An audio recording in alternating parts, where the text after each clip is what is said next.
Tanggal 8 September 1962 lahirlah sebutir permata hasil perkongsian hidup Ahmad bin Ali dan Limah binti Adib. Permata ini diberi nama Ruslan bin Ahmad. Anak perdekatah ini merupakan anak keempat daripada 7 orang adik-beradik.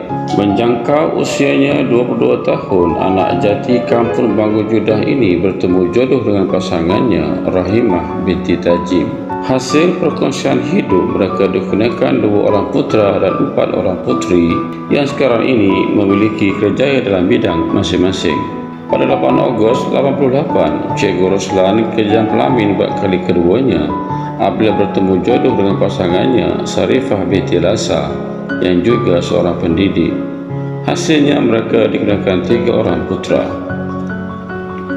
Setelah 23 tahun bersama isteri keduanya, Cikgu Ruslan sekali lagi menjadi sehari buat kali ketiga apabila bertemu jodoh dengan pasangannya seorang ustazah yang bernama Naimatul Bahriyah. Hasil perkongsian hidup mereka dikurniakan seorang putri dan 2 orang putra.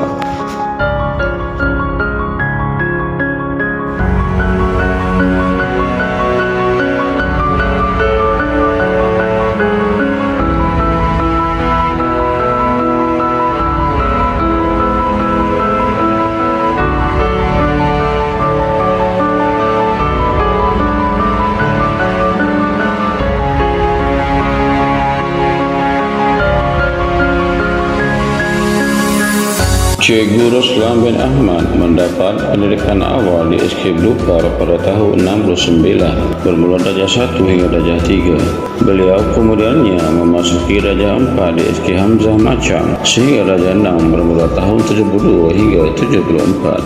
Cikgu Ruslan mula melangkah ke alam menengah di SMK Macang dari tingkatan 1 hingga tingkatan 3 bermula tahun 75 hingga 77. Pada tahun 78 beliau meneruskan pelajarannya di tingkatan 4 dan 5 di SMK Hamzah Macang. Di sini beliau mula menunjukkan bakatnya dalam bidang sukan apabila mewakili sekolah dalam sukan hoki. Cikgu Ruslan melanjutkan pelajarannya ke tingkatan 6 di Sekolah Menengah Tengku Mahmud Besut pada tahun 80 hingga 81 di tingkatan 6 atas. Cikgu Ruslan terus mengulang langkah dalam bidang pendidikan apabila berjaya masuk ke Maktab Program Batu Rakit pada tahun 82. Di sini beliau terus aktif dalam sukan hoki dan pernah mengalami kecederaan.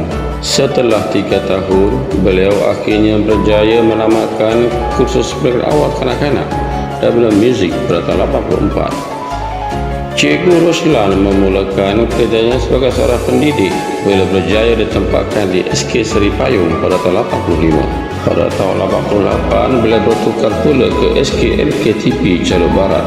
Di sini beliau menyertai Regimen Askar Wataniah Tentera Darat Diraja Malaysia dengan menjawat jawatan sarjan di Ken Padamidin, Kuala Terengganu.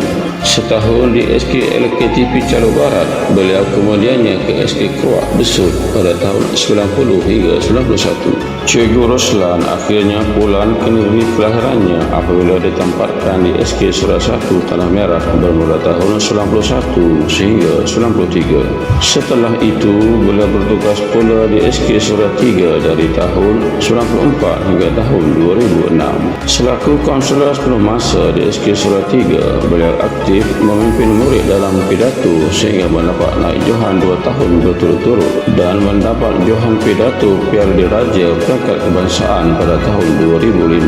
Hasilnya, beliau diberikan anugerah perkhidmatan cemerlang pada tahun 2006. Pada April 2006, Cikgu Ruslan bertukar pula ke SK Ipoh Tanah Merah.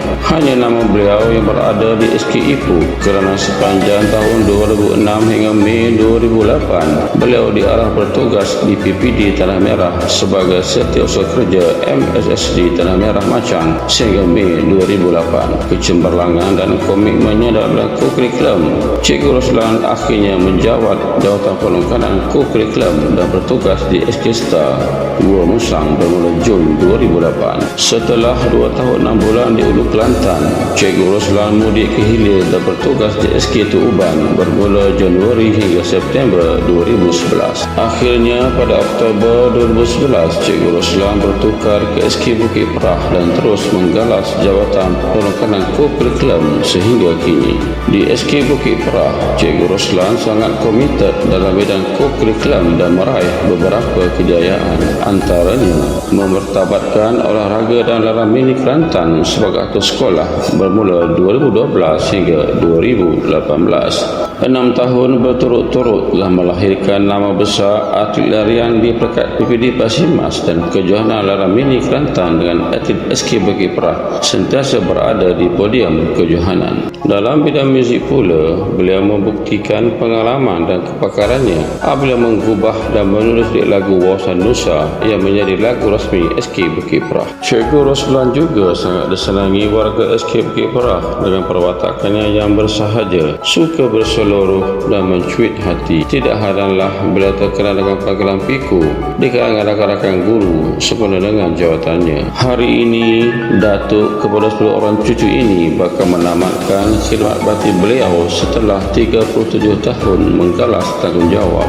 Mendidik dan memimpin pastinya tidak akan terbalas. Jutaan terima kasih dilakarkan buat Encik Roslan bin Ahmad atas khidmat bakti yang beliau curahkan, khususnya kepada anak-anak SK Bukit Perah dan kepada pendidikan negara amnya.